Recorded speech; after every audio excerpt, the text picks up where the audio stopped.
ahí en el primer libro de Samuel.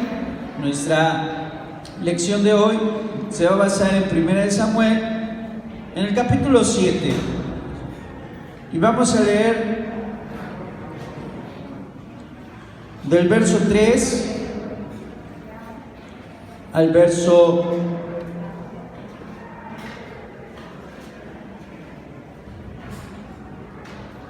13, amén. Capítulo 7 del verso 3 al verso 13.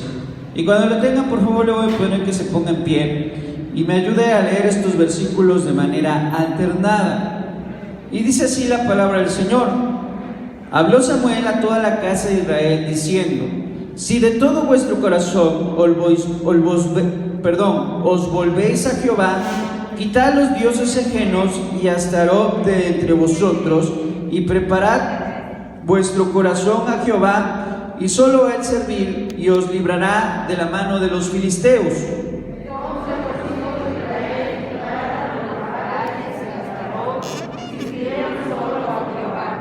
Y Samuel dijo: reunid a todo Israel en Mizpa, y yo oraré por vosotros a Jehová.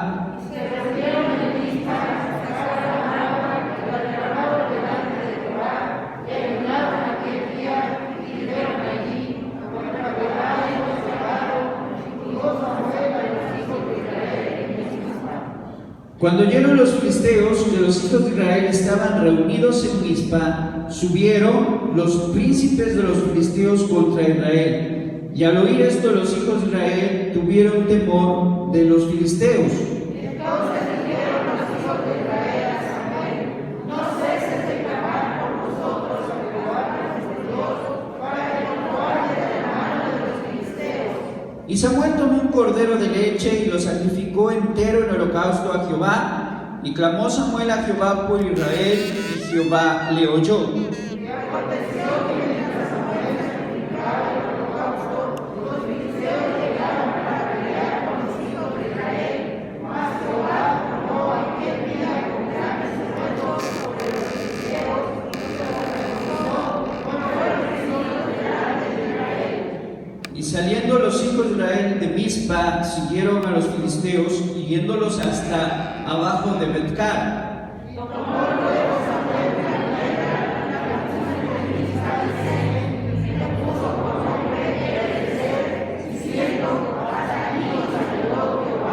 Todos juntos, así fueron sometidos los filisteos, y no volvieron más a entrar en el territorio de Israel, y la mano de Jehová estuvo contra los filisteos todos los días de Samuel. Puede tomar su lugar, hermano, y oramos para que el Señor hable a nuestra vida. Y bueno, estamos iniciando, ¿verdad?, una nueva serie de estudios basados en el primer libro de Samuel. Y hace 15 días, ¿verdad?, veíamos cómo este profeta fue pedido a Dios, ¿verdad?, y fue un milagro de parte de Dios. Y vemos que en esa lección nos hablaba acerca de la responsabilidad que tenemos como padres para con nuestros hijos, ¿verdad? Porque somos responsables de ellos y somos responsables de que cuando crezcan sirvan a Dios. Y ese debe ser también un anhelo, un deseo en nuestro corazón. No solamente que sean profesionistas, que sean ingenieros, que sean maestros, no sé yo cuál es el propósito de tu corazón para tu hijo, pero principalmente debe de haber el deseo en nuestro corazón de que sean siervos de Dios, que sirvan a Dios, amén, que busquen de Dios, y por qué no, que sean pastores, profetas, ministros de Dios. Ese también es un deseo, ¿verdad? Y algo que nos hablaba la palabra del Señor hace 15 días. Y hace 8 días, hermanos, ¿se recuerda que veíamos? Recuerda que Samuel era pequeño, y siendo pequeño y ministrando en el templo, Dios, ¿qué hizo con él? Lo llamó, ¿verdad? Y veíamos el llamado de Dios y cómo Dios también, así como llamó a Samuel, nos hace un llamado especial a nosotros. Pero el día de hoy vemos algo, un tema muy importante, que es hacia Él avivamiento. ¿Cuántos dan gloria a Dios? Hacia Él avivamiento. ¿Y qué es el avivamiento, hermanos? Me gustaría escuchar, ¿verdad?, acerca de esta palabra, ¿Qué concepto tiene usted acerca del avivamiento? ¿Qué es el avivamiento? Alguien que me pueda decir qué es el avivamiento, qué piensa usted que es el avivamiento. Es el gozo del Señor. Ok, es el gozo del Señor. Amén. Parte del avivamiento es eso, ¿verdad? Sentir el gozo del Señor en el ser humano. Pero, ¿qué entendemos por avivamiento? Pues es específico. Bueno, yo quiero entender que es como cuando hay vida en un cuerpo, pues hay movimiento, ¿no? Se ve las ojos, todo se mueve. O sea, el hecho de que digamos hay vida, hay movimiento, hay acciones, hay fruto, hay eso yo quiero entender por avivamiento. Por avivamiento, excelente hermana, gracias, muy bien. ¿Sí, hermano? Es una transformación poderosa de Dios cuando vivimos una vida íntegra para el Señor. Ok. Es una transformación sobrenatural. Una transformación sobrenatural, poderosa de Dios. Gloria al Señor. Cada una de estas definiciones, hermano, tiene mucho que ver con el avivamiento. Como decía nuestra hermana Elvia, ¿verdad? Cuando algo está vivo, o por ejemplo, cuando han escuchado aviva el fuego, ¿qué quiere decir esta expresión? Aviva el fuego o atízale a la leña, ¿verdad? Podría ser algo similar. ¿Qué es? Que no se apague, que se encienda más, que se avive. Gloria a Dios. Y todos sabemos que el Espíritu Santo ha venido a nuestra vida, y el apóstol Pablo, haciendo esta analogía, le dice a Timoteo: te aconsejo que avives el don del fuego de Dios que está en ti. Gloria a Dios. Y ese, como decía mi hermana, es esa transformación, es ese despertar del pueblo de Dios, como dice mi hermana, un organismo vivo que hace, se mueve. Y es ese despertar, ¿verdad? Y por eso el apóstol Pablo dice: despiértate tú que duermes, despiértate tú que duermes y levántate, ¿verdad? Y es ese avivamiento el que hoy Dios quiere que nazca en nosotros, que avivemos nuestra fe, que avivemos nuestro amor por Dios, que el Espíritu Santo se avive en nosotros, y ese gozo que mencionaba mi hermana viva nuevamente en nuestro corazón. Y hermano, es algo que debemos buscar como iglesia, un avivamiento, un mover del sobrenatural del Espíritu Santo en nuestra vida, que nos transforme, que nos cambie, hermano, que nos mueva. ¿A qué? ¿A qué nos tiene que mover? Nos tiene que mover a predicar la palabra de Dios, nos tiene que mover a buscar la santidad, nos tiene que mover a consagrarnos, nos tiene que mover, hermano, a ser fieles testigos de Cristo. ¿Cuántos dan gloria al Señor? Y vemos en esta historia, bueno, el texto de hoy es 1 Samuel 7:12, dice: tomó luego Samuel una piedra y la puso entre Mizpa y Sen, y le puso por nombre Ebenezer, diciendo: hasta aquí nos ayudó Jehová. ¿Y por qué este tema es tan importante? Porque en este lugar, en Ebenezer, entre Mizpa y Sen, el pueblo de Dios había sufrido una terrible derrota. Y eso lo vemos en los primeros capítulos, en el capítulo 4, ¿verdad? Todo el capítulo 4, todo el capítulo 5 de 1 Samuel nos habla que la nación de Israel había sufrido una gran derrota por parte de los filisteos. ¿Quiénes eran los filisteos? Fueron los persistentes enemigos de Israel en la tierra de Canaán.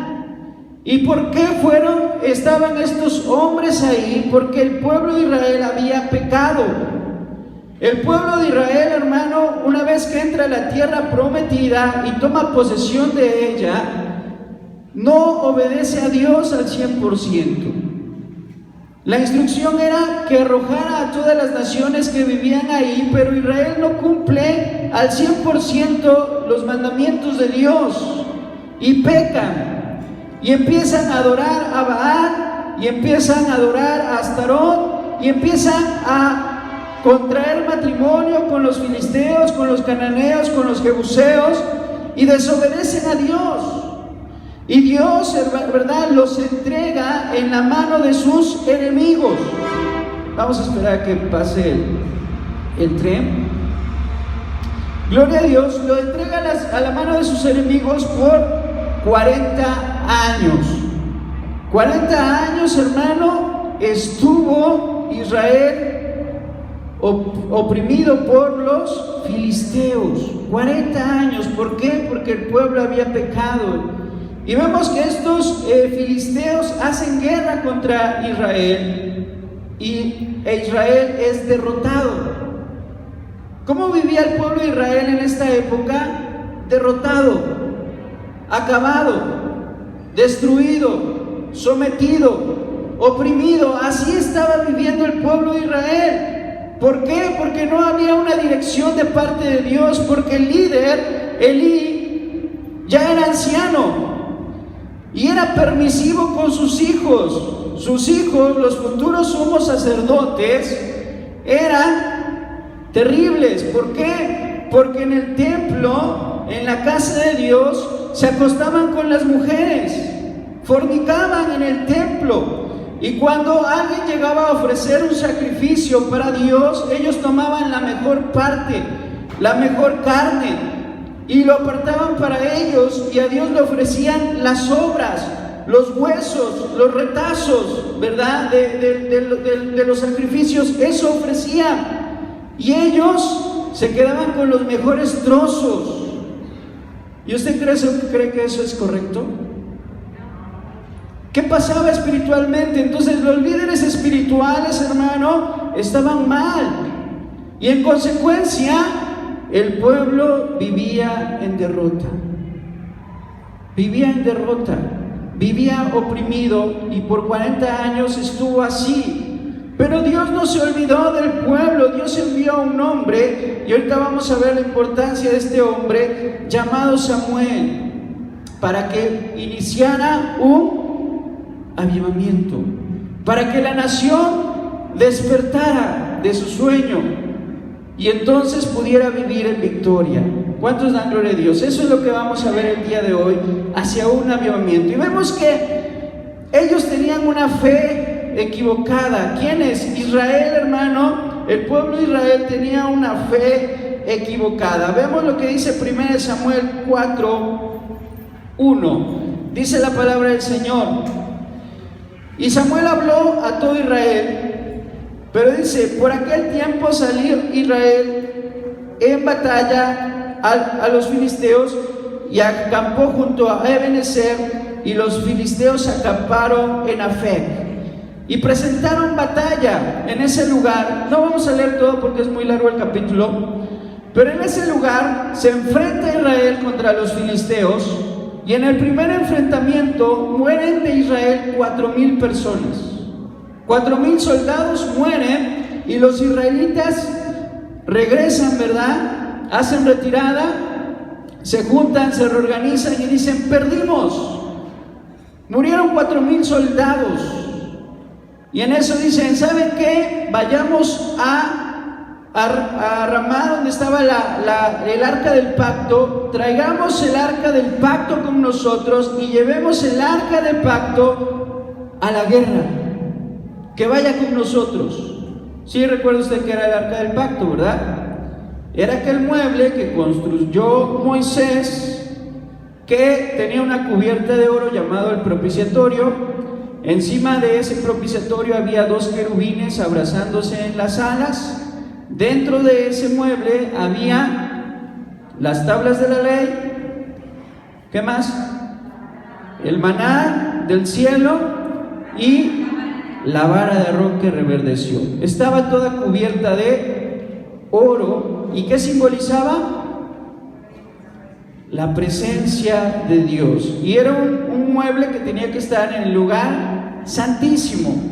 Pero estos hombres dijeron: vayamos por el arca del pacto, saquémosla del lugar santísimo, que nos acompañe a la guerra y seguramente vamos a triunfar. Y dice que cuando los levitas sacaron el arca y la llevaron al campamento de Israel, Israel hizo una gran fiesta, se gozaron, se regocijaron, tomaron valor y fueron a la guerra. Y los filisteos, cuando escucharon que Israel venía con el arca del pacto, tuvieron temor, porque dijeron: no sea que ese Dios nos mande las plagas que mandó en Egipto. Pero los líderes, ¿qué pasó?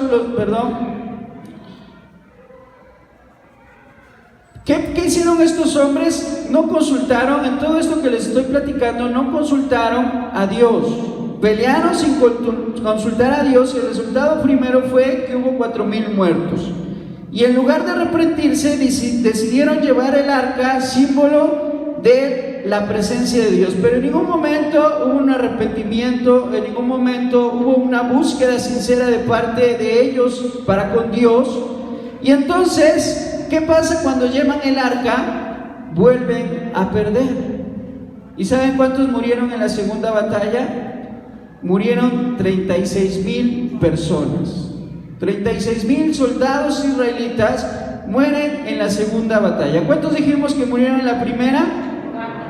4,000. Regresan derrotados y dicen: vamos con el arca del pacto y ahora sí vamos a triunfar. Y con el arca del pacto, ¿cuántos murieron?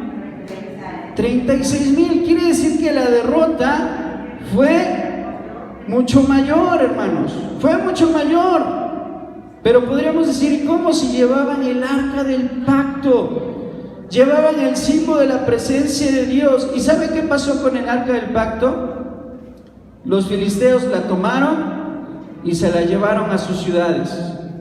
O sea, les quitaron el más grande símbolo de la presencia de Dios. Los filisteos lo tomaron.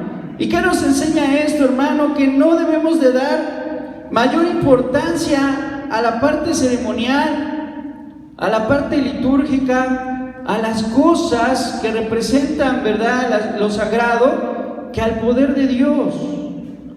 Ellos estaban confiando en un mueble que, si bien era santo, que si bien había sido ordenado por Dios, estaban poniendo su mirada ¿en qué? En el mueble, en el arca del pacto, y no estaban poniendo su mirada ¿en quién? En Dios Todopoderoso. ¿Cuántos dan gloria al Señor? Debemos de tener cuidado con eso, hermano, no tomar las cosas, ¿verdad?, de Dios como amuleto. A veces tomamos la palabra de Dios como un amuleto, ¿sí? Y hay gente que duerme con su Biblia abierta en el Salmo 91. ¿Por qué? Para no tener pesadillas. O se levanta en las noches y toma su Biblia. ¿Para qué? Para que los espíritus malos se alejen. No, hermano, debemos de confiar en la palabra de Dios que vive en nuestro corazón. Amén. Y debe haber una reverencia genuina por parte de nosotros, primeramente ¿hacia quién? Hacia Dios.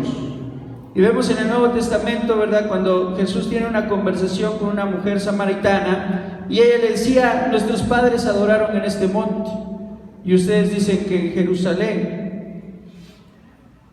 Y vemos que Jesús dice: la hora es y ahora viene que ni en este monte ni en Jerusalén adorarán. ¿Por qué? Dios busca a verdaderos adoradores que le adoren en espíritu y en verdad. Amén. Donde quiera que nos encontremos, hermanos, sea aquí en la casa de Dios, sea en tu hogar, sea en tu trabajo, tú puedes tener esa comunión con Dios. Tú puedes tener ese acercamiento con Dios. Amén. Donde quiera en el camino puedes tener ese acercamiento con Dios. Y ahí en el camino a tu trabajo puedes ir adorando a Dios. No necesitas venir al templo para adorar a Dios.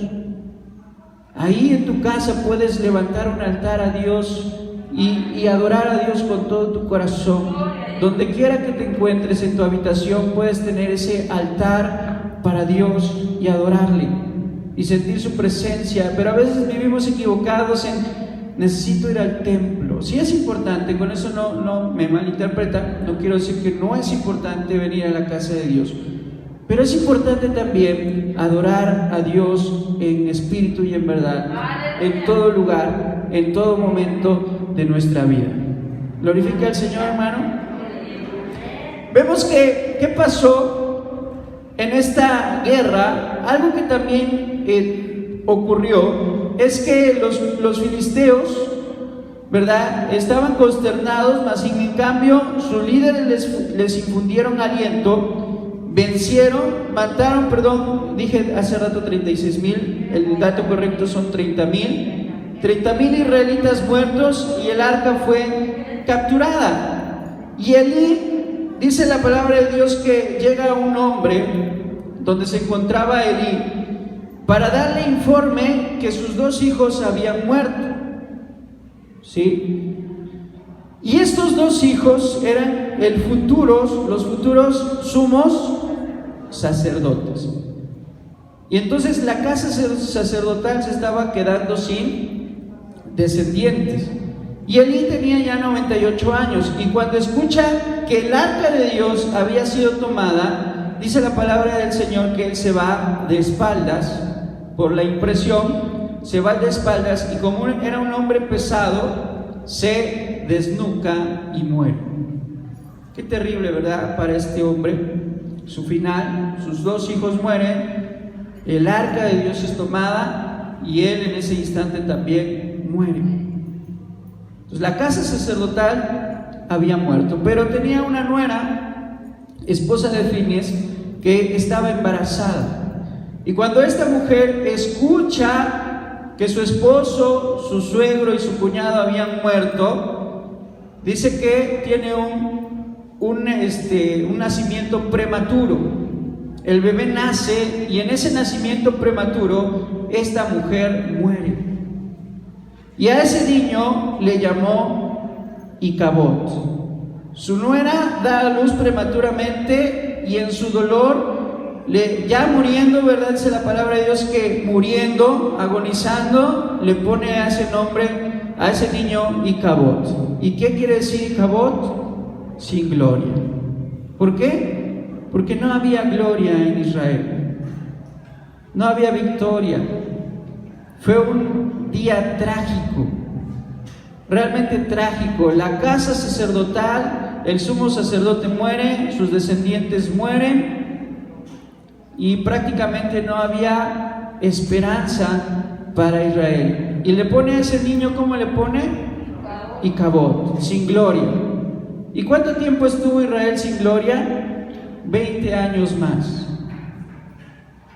¿Cuánto duró esa opresión por parte de los filisteos para Israel después de esa derrota? 40 años en total, pero después de esa derrota pasan 20 años. 20 años en derrota. Qué terrible, ¿verdad? ¿Cuándo sucede esto? Cuando en el pueblo de Dios hay pecado. ¿Cuál era la consecuencia de esta derrota? Que había pecado en Israel, había idolatría, había hechicería, había, ¿verdad?, fornicación por parte de los líderes. No se hablaba de la palabra de Dios, no había quien pudiera comunicar de manera acertada la palabra de Dios. Y entonces no había gloria en este pueblo. Esta familia cosechó el fruto de lo que había sembrado, porque Gálatas 6:7 dice: nadie os engañe, Dios no puede ser burlado, porque lo que el hombre sembrare, eso va a cosechar. ¿Qué había sembrado Elí y sus hijos? Maldad, deshonra para la casa de Dios, y ellos terminaron trágicamente. Tengamos cuidado, hermano. Dios no puede ser burlado. Todo lo que sembramos en esta vida un día cosecharemos. Vemos que hubo ruina en lugar de bendición. ¿Cuándo? ¿Qué pasó con los filisteos?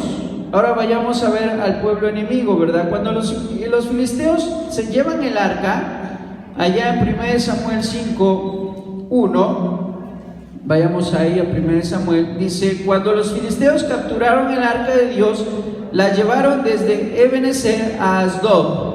Y tomaron los filisteos el arca de Dios y la metieron en la casa de Dagón. Ellos estaban felices, este pueblo estaba feliz porque había capturado el arca del pacto y la lleva al templo de su Dios principal. Y ahí la colocan. Se van a dormir y al otro día regresan al templo, y cuando ven, la estatua de Dagón se encontraba tirada enfrente del arca. Los sacerdotes dicen, bueno, a lo mejor tembló o algo, la vuelven a poner en su lugar. Y al otro día, cuando regresan, el arca nuevamente, la estatua de Dagón, decapitada, sin la cabeza y sin las manos, enfrente del arca del pacto. Y tuvieron temor. Y en ese momento a los filisteos les empezaron a salir tumores en el cuerpo. ¿Por qué? Porque tenían el arca de Dios capturado. Dicen, se espantan y dicen, ¿saben qué? Es porque el arca está aquí con nosotros de Asdod, vamos a mandarla a Gat. Toman el arca y la mandan a Gat, y cuando llega a esa ciudad, a esos moradores les empiezan a salir tumores y una plaga de ratones. Dicen, bueno, no dejémosla aquí, mandémosla a Ecra, y la mandan a otra ciudad.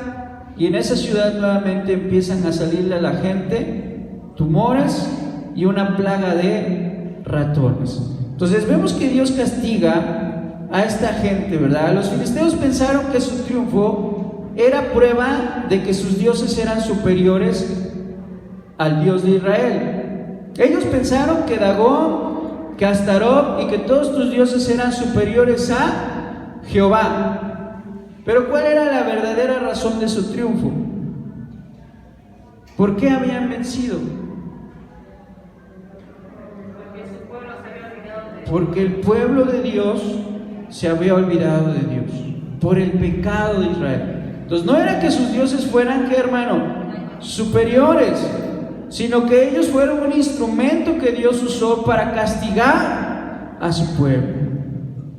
Muchas veces decimos, ¿por qué los de allá afuera prosperan? Y prosperan más que yo. ¿Y por qué este está encima de mí si es bien pecador? ¿Y por qué le va bien y a mí no? Bueno, Dios, ¿verdad?, tratará en la vida de esas personas, pero a veces ese ambiente es para darnos una lección a nosotros, para mostrarnos, ¿verdad?, que tenemos que ser fieles a Dios. No quiere decir que allá afuera tengan un Dios superior al de nuestro. Ellos pensaron que sí y hubo consecuencias para ellos. Entonces ya hablamos de esto. Ignoraban que el pecado de Israel es lo que les había dado la victoria. Y al final su Dios terminó en el piso degollado. Y Dios envió a los filisteos una plaga de tumores. La enviaban a una ciudad, a otra ciudad, y las mismas plagas, ¿sí? Entonces esta arca causó estragos en la población, y al final, ¿qué dijeron? Vamos a devolverla, que ya no esté aquí con nosotros. ¿Y qué hicieron los filisteos? La mandaron, ¿verdad?, de regreso a Israel. Y vemos que esa bendición, el arca, vuelve a Israel. Y cuando los filisteos devuelven el arca, van a sus sacerdotes y dicen, bueno, ¿cómo tenemos que devolverla? Y dicen los sacerdotes de los filisteos, hagan una ofrenda con 5 tumores de oro, con la misma forma que de los tumores que le salieron en el cuerpo. 5 tumores y 5 ratones de oro. ¿Por qué tumores y por qué ratones? Porque eran las plagas. Y eran 5 porque eran 5 ciudades. Eran 5 ciudades filisteas, y por cada ciudad tenían que ofrendar algo. ¿Cuántos dan gloria a Dios? Porque Dios se glorifica. Y dijeron, ¿y cómo sabemos que vamos a hacer lo correcto? Y los sacerdotes recomendaron lo siguiente: van a seleccionar 2 vacas, pero esas vacas tienen que estar criando. Y deben de ser vacas que no han sido utilizadas con yuntas o con instrumentos de trabajo, es decir, que no estén acostumbradas a tener algo sobre ellas en el cuello y que estén amamantando a sus crías. Si las vacas se van derecho a Israel, quiere decir que estamos haciendo lo correcto. ¿Por qué? Porque una vaca que no ha sido domesticada para el trabajo, ¿qué iba a hacer? Iba a querer desatarse, y cuando escuchara a su becerrito, con mayor razón se iba a inquietar y iba a regresar con su becerro. ¿Qué hicieron los filisteos? Tomaron a los becerros ¿verdad? Los amarraron y a las vacas las soltaron. ¿Y qué hicieron las vacas? Derechito hasta Israel. Derechito a Israel. Entonces dijeron, estamos haciendo lo correcto. ¿Por qué? Porque Dios estaba guiando a esas vacas de regreso a Israel. ¿Cuántos dan gloria al Señor? Porque Dios hace cosas grandes, hermano. ¿Sí? Entonces vemos que aprendieron una lección. Tanto los filisteos como los israelitas aprendieron una lección. Y cuando llega el arca del pacto a Israel, dice que llegó a una ciudad llamada Bet-Semes. Estos hombres, cuando ven llegar las vacas con el arca del pacto y ese carro, toman el carro, lo despedazan, toman las vacas, las matan y las ofrecen en holocausto como ofrenda a Dios. Pero hubo algo en esta gente. Dice que cuando vieron el arca tuvieron curiosidad de ver lo que había dentro del arca. Quitaron la tapa, llamado propiciatorio, y vieron en su interior. ¿Y sabe qué pasó con esa ciudad? Murieron todos, hermano. Pues algo que tenía que haber sido de bendición para el pueblo se convirtió en ¿qué, hermano? En maldición. ¿Y sabe por qué? Porque hubo desobediencia. Porque Dios había dicho estrictamente al pueblo de Israel que nadie podía ver en el interior del arca, que nadie que no fuera levita no podía tocar el arca. Y estos hombres, aunque mostraron reverencia al ofrecer holocausto, aunque mostraron gozo y alegría, hubo en ellos desobediencia. ¿Y sabe qué hace Dios con la desobediencia? La castiga, hermanos. ¿Qué hace Dios cuando somos desobedientes? Pues nos va a castigar, hermanos. Nos va a castigar, nos va a mandar un juicio para que aprendamos obediencia. ¿A cuántos nuestros padres nos castigaron? ¿Sí? ¿Lo llegaron a castigar a usted alguna vez? Sí, ¿verdad? ¿Por qué? Pues para que aprendiéramos a obedecer, ¿verdad? Yo le lo he platicado en muchas ocasiones. Mi papá no le gustaba que jugara maquinitas, pero yo era desobediente, de verdad era desobediente, hermano, y cuando él no estaba, me iba a jugar maquinitas. Y una tarde, cuando pensé que él no estaba, no sé por qué lo regresaron del trabajo, no sé por qué, llegó a la casa temprano y no me encontró. Y cuando no me encuentra, va a buscarme y estaba yo desobedeciéndole en las maquinitas. Y él decía que tomaba muy literalmente la palabra de Dios y decía que al niño se corrige con vara. Y siempre tenía una vara de trueno, hermano, siempre tenía una vara de trueno. Y cuando nada más sentí por la espalda, el primero, me volteo y veo a mi papá y el segundo, hermanos, y me dice, te dije que no te iba a volver a ver, quería volver a ver en las maquinitas. Y así me llevó una cuadra hasta la casa. ¿Y sabe qué aprendí? A no volver a ir nunca más a las maquinitas. No volví a ir, hermano. No volví a ir. ¿Pero qué fue necesario? Pues que me castigaran. Y en esa vez sí, es la única vez que recuerdo que mi papá me pegó fuerte. Pero así es Dios. Y dice 1 Samuel 15:22, por favor, si alguien lo puede leer, 1 Samuel 15:22, ¿qué quiere Dios? Samuel dijo, se complace Jehová tanto en los holocaustos y víctimas como en que se obedezca a la palabra de Jehová. Gracias. Se complace Jehová, sí, en los holocaustos, sí, en las víctimas, pero en obedecer. ¿Por qué? Porque el obedecer es mejor que los holocaustos, y el prestar atención que la grosura de los carneros. Es mejor obedecer a Dios, ¿verdad?, que venir aquí y alzar las manos y cantar con todas las fuerzas. Es mejor que obedezcas y que prestes atención a la palabra de Dios, que lo que pudieras ofrendar. A lo mejor dices, hoy voy a dar mi diezmo y voy a dar más que mi diezmo, y está bien, hermano, qué bueno que lo haces, pero es mejor obedecer. Es mejor prestar atención. ¿Cuántos dan gloria al Señor? Obedezcamos la palabra de Dios. Seamos obedientes. Esta gente no fue obediente. ¿Y qué pasó con ellos? el castigo de Dios vino hacia ellos. A Dios le interesa más la reverencia y obediencia de su pueblo que las ceremonias y los sacrificios. ¿Cuántos dan gloria al Señor? Y vemos que Dios castigó grandemente a este pueblo por su curiosidad y su desobediencia. Pero vamos ahora el último punto, el triunfo de la fe.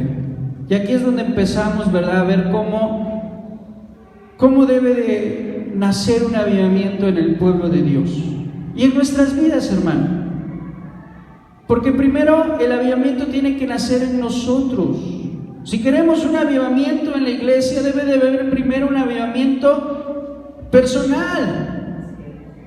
Debe haber un despertar en cada uno de nosotros, porque puede ser que nuestras hermanas de intercesión, ¿verdad?, dediquen mucho tiempo, pero ¿en qué me afecta a mí si yo sigo igual, sigo desobedeciendo, sigo ignorando o sigo viviendo mi vida igual, sin despertar, adormilado? Un tantito sí, un tantito no. No, de nada sirve. Debe de haber un despertar en cada uno de nosotros para que el avivamiento en la iglesia surja. ¿Cuántos dan gloria al Señor? ¿Por qué? ¿Y por qué? Porque somos un cuerpo. Porque somos, ¿qué, hermano? Un cuerpo. Y si uno de nuestros miembros no funciona bien, ¿afecta nada más ese miembro? Se afecta todo el cuerpo.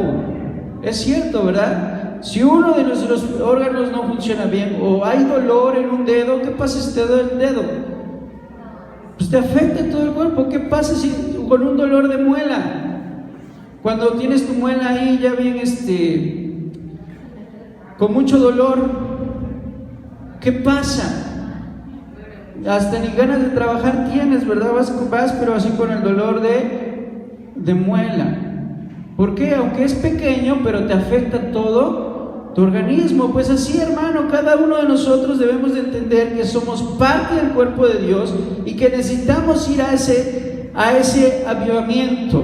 Y para ello vamos, por favor, al capítulo 7. ¿Cuántos dan gloria a Dios? En el capítulo 6 nos habla todo lo que habíamos visto cuando devuelven el arca y cuando los de Bet-Semes desobedecen a Dios. Pero en el capítulo 7, verso 3, dice: ya para este entonces Samuel ya había crecido. Samuel ya había, ¿qué, hermano? Ya había crecido. ¿Cuántos dan gloria a Dios? Ya era un hombre. Y habló Samuel a toda la casa de Israel diciendo: si de todo vuestro corazón os volvéis a Jehová, quitad los dioses ajenos y Astarot entre vosotros, y preparad vuestro corazón a Jehová, y solo a él servir, y os librará de las manos de los filisteos. ¿Qué es lo que necesita? Vemos que aquí se registra, en este capítulo, se registra uno de los más grandes avivamientos del Antiguo Testamento. Y es que la nación ya estaba cansada de vivir en derrota, ya estaba cansada de vivir oprimida, ya estaba cansada de no ver la luz en contra de sus enemigos. Y yo no sé, hermano, si tú no te has cansado de a veces sentirte así, derrotado, cansado, oprimido. Pero si tú estás cansado, entonces quiere decir que necesitas un avivamiento en tu vida. ¿Cuántos dan gloria al Señor? Porque debe de haber ese sentir, esa hambre, esa sed, ¿verdad? Como decía el salmista David, que bramaba como un, ¿qué, hermano? Como un ciervo que busca las aguas en el desierto. Así debemos de bramar nosotros. Y vemos que el Espíritu Santo dice que hubo 20 años de opresión, pero el corazón de Israel operó un cambio, hermanos. Lo que decía nuestra hermana hace rato cuando preguntábamos acerca del avivamiento, mencionaba y decía que debe de haber una transformación. Debe de haber una transformación en nosotros, un nuevo nacimiento. para que haya un avivamiento. Y esto es lo que empezó a pasar en el pueblo de Israel. Operó un cambio notable. Y este pueblo experimentó una tristeza según Dios, esa tristeza que produce y nos lleva al arrepentimiento. ¿Qué dice 2 Corintios capítulo 7, 10, por favor? Al mirar las cosas según la apariencia, si alguno está persuadido en sí mismo que es de Cristo, que también piense por sí mismo que como él es de Porque la Cristo. tristeza que es según Dios produce arrepentimiento para salvación, de que no hay que arrepentirse, pero la tristeza del mundo produce la muerte. Gracias, hermana. La tristeza según Dios produce ¿qué, hermano? Arrepentimiento. Y no sé si tú alguna vez te has sentido triste en la condición en la que estamos viviendo. No sé si a ti no te da tristeza ver que los jóvenes están muriendo en el narcotráfico. Ver que las señoritas están siendo desaparecidas, están siendo secuestradas. Ver que nuestro país se va hundiendo cada vez más en la delincuencia, en la pobreza. Que parece que los líderes políticos no saben ni siquiera qué hacer, o que se han vendido a la corrupción. ¿No te da tristeza ver tantos enfermos, tantos muertos que se van sin Cristo? ¿No te da tristeza, verdad? O nos debe de producir tristeza nuestra misma condición. Que por momentos sí queremos despertar, pero llega la semana y en el trabajo nos comportamos igual que los demás. Debe de haber esa tristeza en nuestro corazón de decir, un día yo quería servir a Dios y ¿qué ha pasado con ese anhelo? ¿Qué ha pasado con ese deseo? Porque cuando conocí a Cristo, ¿verdad? Yo quería hacer y deshacer miles de cosas por Dios, pero ahora ya no hay ese sentimiento. ¿Y qué debe de producir en nosotros esa sensación? Tristeza, que según Dios que nos lleva a ¿qué? Al arrepentimiento. Esta nación se encontraba así, hambrienta, sedienta de un cambio en su vida. Y dice que habló a Samuel a la casa de Dios y le dijo, ¿verdad?, lo que tenían que hacer. Y le dice, en primer lugar, pues ¿saben qué? Si quieren un cambio real en sus vidas, vuélvanse a Dios con todo vuestro corazón. Vuélvete a Dios con todo tu corazón. ¿Qué es lo que debemos hacer, hermanos? Si dice Samuel, la palabra de Dios, si de todo vuestro corazón os volvéis, perdón, se me complica esta frase, os volvéis a Jehová. ¿Y eso qué habla? Implica un arrepentimiento en nuestra vida, no remordimiento. A veces sentimos remordimiento, ¿verdad? Cuando fallamos, y sí, la conciencia dice, sí, siento feo, pero lo vuelvo a hacer. Pasan meses y vuelvo a cometer el mismo error, y eso se llama, ¿qué, hermano? Remordimiento. Pero el arrepentimiento en griego es la palabra metanoia, que es cambio de mente. Un cambio radical, un cambio de mente, metanoia, cambio de mente, así como la metamorfosis. Metamorfo es cambiar de forma, ¿verdad? El griego metamorfo es cambiar de forma, y la metamorfosis, ¿qué es? Ese cambio de oruga a mariposa. El arrepentimiento es metanoia, cambio de mente, cambio de pensamientos, cambio de deseos, cambio, porque la mente del ser humano en la Biblia representa todo, integralmente, ¿verdad?, al ser humano. Entonces ese es el arrepentimiento, un cambio radical, como dice nuestra hermana, cambiar nuestra mentalidad, porque Pablo dice, porque ahora vosotros tenéis la mente de Cristo. ¿Cuál debe de ser nuestro cambio? Que nuestra mente debemos de llevar nuestros pensamientos. Por eso mismo Pablo también dice, llevando cautivo todo pensamiento a la obediencia, ¿a quién? A Cristo.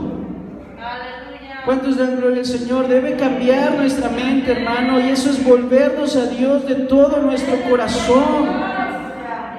Que esos pensamientos de rencor, esos pensamientos de odio, esos pensamientos de venganza deben de desaparecer de nuestra vida y los debemos de cambiar por pensamientos de ¿qué? De amor por el prójimo, de amor por nuestros enemigos, de orar por los que nos ultrajan, de bendecirlos. Ese es un verdadero ¿qué? Arrepentimiento. Que cuando nos peguen en la mejilla, hermanos, no regresemos el golpe, sino que cuando nos peguen en la mejilla, nuestro cambio de mente debe ser: ¿sabes qué? Te pongo la otra. ¿Cuántos lo haríamos? ¿Cuántos lo hacemos? Porque nos hacen algo y dicen: no, no va la mía, vas a ver. Ahorita vas a ver. Y ahí estás pensando, ¿verdad? ¿Cómo me voy a desquitar de esta persona? Pero el arrepentimiento, según Dios, ¿verdad? Es aquel que dice: ¿sabes qué? Si te pegan en una mejilla, pon la otra. Si te obligan a cargar una carga, una milla, ve con el 2. Y amarás a tus enemigos. Ese es un verdadero arrepentimiento, hermanos. Cuando buscamos la santidad y la consagración de Dios en nosotros. Segundo, destruir los dioses ajenos, aquellos ídolos que tenemos, porque sí, no hay una imagen aquí, no hay, ¿verdad?, una estampilla que llevemos, pero a veces idolatramos otras cosas.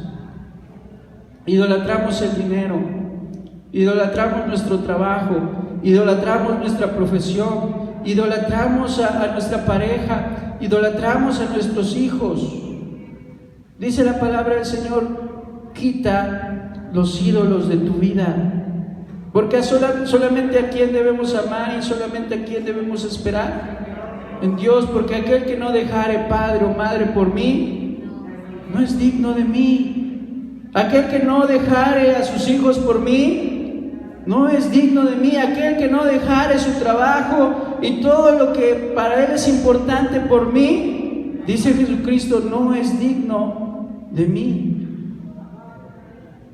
Sí, a veces hay cosas que podemos idolatrar y no necesariamente una imagen. Tercero, mantener contacto con Dios. ¿Qué debemos mantener, hermano? Una comunión con Dios, pero no de cada 8 días. Una comunicación constante con Dios, por lo menos todos los días. Tener esa plática, esa conversación, pero no de 5 minutos, como a veces pensamos que con eso ya estamos cumpliendo, sino una charla real con Dios, de despertarnos y hablar con Él. Pedirle su dirección, leer su palabra, o al acostarnos, o al mediodía, un tiempo específico en el que podamos tener ese, ¿qué, hermano? Contacto directo con Dios. ¿Cuántos lo hacemos? Y si no, es el consejo de Dios. Y servir solamente al Señor. ¿Para qué fuimos llamados? Para servir a Dios. ¿Cuál es nuestro propósito en la vida? Servir a Dios. ¿Cómo? Hay muchas maneras. Dorcas, ¿cómo hacía Dorcas? ¿Qué hacía? Hacía sus vestidos y se los daba a las mujeres pobres. ¿Y ese era un servicio? Sí. ¿Qué pasó cuando murió? Toda la comunidad fue, ¿verdad? Y le rogaban a Pablo que orara por ellas. Y Dios le devolvió la vida a Dorcas. ¿Cuántos dan gloria al Señor? ¿Pero por qué? Porque sus talentos los ponía al servicio de la iglesia. No sé para qué sea usted bueno, a lo mejor para cocinar, a lo mejor para hacer vestidos, para lo que sea usted bueno, todo debe de ponerse al servicio de Dios. A lo mejor usted es bueno para hablar en público, pero no se para a dar una enseñanza. Ese don tiene que aprovecharlo para el servicio de Dios. A lo mejor usted es buena sanando heridas, o no sé, por mencionar algo, ¿verdad? Ese servicio lo debe de poner al servicio ¿de quién? De Dios. Todo, hermanos. Entonces, para un avivamiento necesitaban unirse. Vea lo que dice la palabra del Señor. Entonces los hijos de Israel, ¿qué hicieron? Quitaron a los Baales y a Astarot y sirvieron solamente a Jehová. Vemos que esta nación, hambrienta y sedienta y harta de la opresión, regresaron a sus casas. ¿Y qué fue lo primero que hicieron?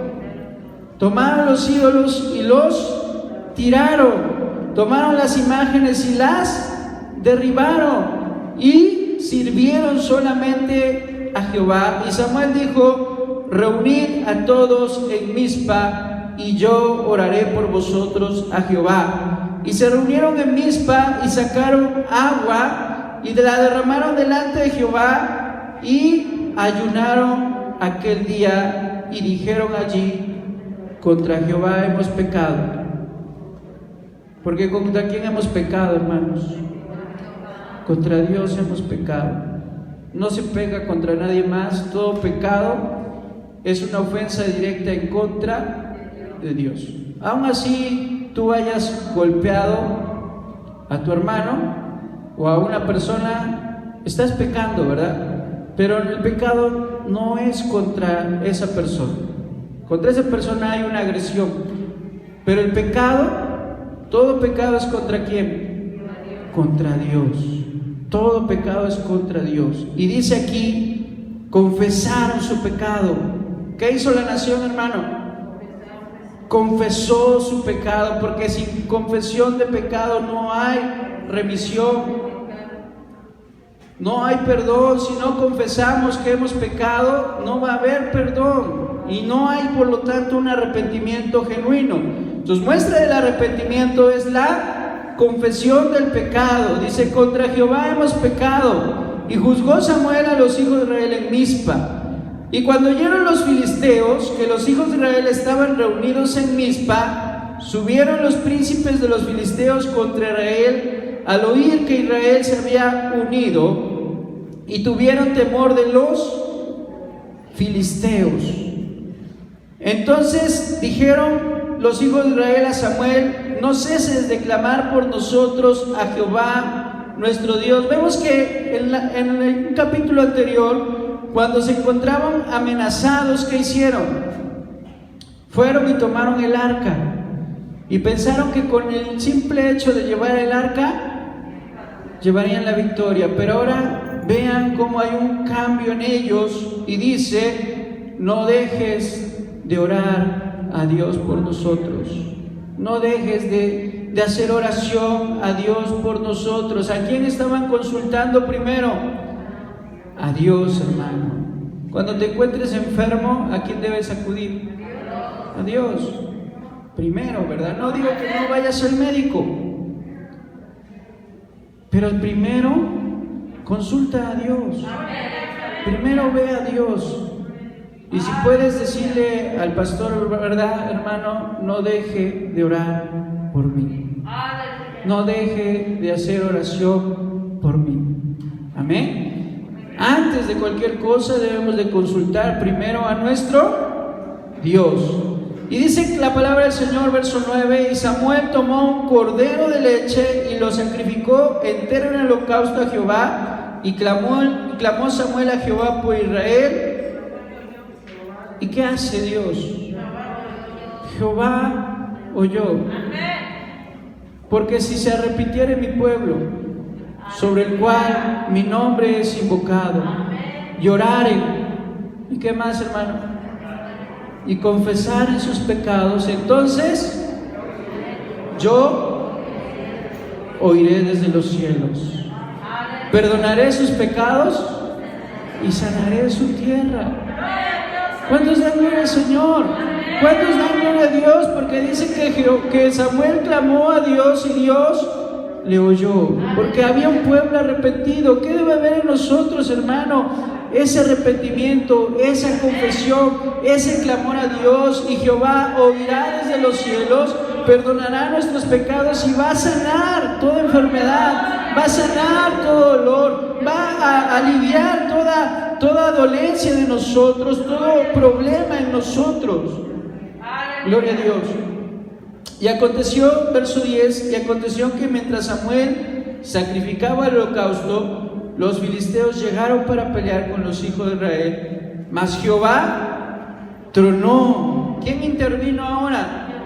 Dios. Jehová tronó aquel día con gran estruendo sobre los filisteos y los atemorizó y fueron vencidos por Israel. Y salieron los hijos de Israel de Mizpa, siguieron a los filisteos y los hirieron hasta Bet-car. Y después de esto, ¿sabe qué pasó con los filisteos? Los filisteos no se volvieron a levantar como opresores de Israel. Continuaron siendo sus enemigos, sí, pero no volvieron a tener control sobre Israel. Dios le dio victoria a su pueblo, hermanos. Y esto también trata el avivamiento de una iglesia que vive en victoria. Porque Jesús le dijo a Pedro, ¿verdad? Sobre esta roca edificaré mi iglesia, y ni las puertas del mismo infierno prevalecerán contra ella. Dios es bueno, aleluya. ¿Cuántos dan gloria al Señor? Porque ni las puertas del infierno, hermanos, pueden en contra de la iglesia, pero de una iglesia avivada. Porque si dormimos, lamentablemente el enemigo gana terreno. Pero ¿qué debemos hacer, hermano? Avivarnos, arrepentirnos. Gloria a Dios. Y vea, aquí llegamos al punto final. Tomó luego Samuel una ¿qué? Una piedra. ¿Sí? Tomó Samuel una piedra. Y esa piedra le puso por nombre Ebenezer. Entonces va Samuel, encuentra una piedra bien grandota, toma esa piedra, ¿verdad? La para, y bueno, ahí se ve una imagen representando esa piedra, y a esa piedra Samuel le pone un nombre, y ese nombre es Ebenezer. ¿Y qué significa Ebenezer? Ok, Ebenezer significa piedra de ayuda. Eso significa, hermano. Ebenezer significa piedra de ayuda. Y lo que Samuel dice después de eso es un epitafio. Es decir, le pone Ebenezer y después dice: hasta aquí nos ayudó Jehová. Eso es un epitafio. Es decir, le está, ¿verdad? Como cuando una persona muere y le ponen: aquí yace, no sé, tal persona, buen hombre, fiel y honesto, ¿no? Ese es un epitafio, ¿verdad? A esa piedra Samuel la nombra como Ebenezer, y Ebenezer significa piedra de ayuda. ¿Y a quién está haciendo referencia? A Jehová. ¿Quién nos había ayudado? Jehová. Jehová es nuestra piedra de ayuda. ¿Cuántos dan gloria al Señor? Jehová es nuestro Ebenezer. ¿Y cuántos podemos decir, Ebenezer, hasta el día de hoy Dios nos ha ayudado? Amén. Ebenezer, hasta aquí nos ha ayudado. ¿Quién? Jehová. Nos ha ayudado el trabajo, nos ha ayudado los políticos, nos han ayudado las autoridades. ¿Quién nos ha ayudado? Jehová. ¿Cuántos dan gloria al Señor? Porque hasta el día de hoy yo creo que cada uno de nosotros podemos decir que hemos tenido esa piedra de ayuda. A Jehová, que suple todas nuestras necesidades, que sana todas nuestras dolencias, que sacia de bien nuestra boca, que nos corona de favores y misericordias, que sana todas nuestras dolencias. ¿Cuántos dan gloria al Señor? Porque hasta aquí nos ha ayudado. Y entonces, ¿qué nos debe de mover esto? Adorarle, a servirle, a exaltarle, a bendecir su nombre, hermano. Y si tú sientes, ¿verdad?, esa tristeza en tu corazón de que has fallado, es porque Dios, ¿verdad?, hoy te quiere llevar a un avivamiento en tu vida. Dios quiere avivar tu vida, hermanos. Y en esta hora te voy a invitar que te postres delante de Dios y le pidamos al Señor que avive nuestra vida y que avive esta iglesia. Pónganse de pie, hermanos, y postremos nuestra vida delante de Dios en esta hora y vengamos delante de Dios con esta oración. Y yo te invito a que sea una oración de arrepentimiento. Y en esta hora empieza a confesar a Dios tus faltas, tus fallas. Si es que las has cometido, si tú sientes que no has fallado, pues no es necesario que lo hagas. Pero si alguno dice que no ha pecado, ¿verdad?, hace a Dios mentiroso, porque todos hemos pecado y todos hemos fallado. En esta hora te invito a que esta oración tuya sea una oración de arrepentimiento. Y dile: Señor, hoy venimos delante de tu presencia, Padre, reconociendo que hemos fallado, Señor. Reconociendo, Padre, que hemos cometido errores en nuestra vida, que hemos pecado, Señor. Reconociendo que no ha habido un arrepentimiento genuino en nosotros, Padre, porque muchas veces nos hemos ido tras otras cosas y que han tomado mayor importancia en nuestras vidas que buscarte. Pero en esta hora, Señor, mira, aquí hay un pueblo arrepentido. Aquí hay un pueblo arrepentido, Señor. Aquí hay una iglesia pidiendo perdón. Y hoy te pedimos perdón porque tu palabra dice: si se arrepintiera mi pueblo sobre el cual mi nombre es invocado, lloraren y clamaren, Señor, y confesaren sus pecados, Dios. Aquí hay una iglesia arrepentida. Perdónanos, Señor. Perdónanos porque te hemos fallado, porque no hemos predicado tu palabra como debiéramos, porque no hemos ido a ayudar a los enfermos, porque no hemos visitado a los encarcelados, porque no hemos ido, Señor, a pregonar el año de la buena voluntad de Dios a los cautivos. Perdónanos, Señor, porque hemos desobedecido tu palabra, porque hemos tenido pensamientos que no van de acuerdo a tu voluntad, porque hemos ofendido con nuestra boca, porque hemos mentido, porque nuestras manos han hecho iniquidad, porque nuestros pies no se han conducido con rectitud, porque en nuestro corazón no ha habido santidad. Perdónanos porque te hemos fallado y ten misericordia de nosotros. Ten misericordia de Dios y manda ese avivamiento, que quitemos toda idolatría de nuestro corazón, todo aquello que está ocupando el primer lugar que tú deberías ocupar. En esta hora entregamos nuestra vida, nuestros pensamientos, nuestra familia, nuestro trabajo, todo lo venimos a depositar a tus pies, Señor. Avívanos, que haya esa necesidad de buscarte constantemente, día a día, Señor, en nuestra vida, en nuestra familia, Dios, porque tú eres nuestro Ebenezer, tú eres nuestra piedra de ayuda, y hasta aquí tú nos has ayudado. Gracias porque no nos has dejado, gracias porque no nos has abandonado, Señor. Gracias también por esta palabra, que no vuelva a ti vacía, Señor, sino que cumpla el propósito por el cual tú la enviaste hoy. Gracias, Dios.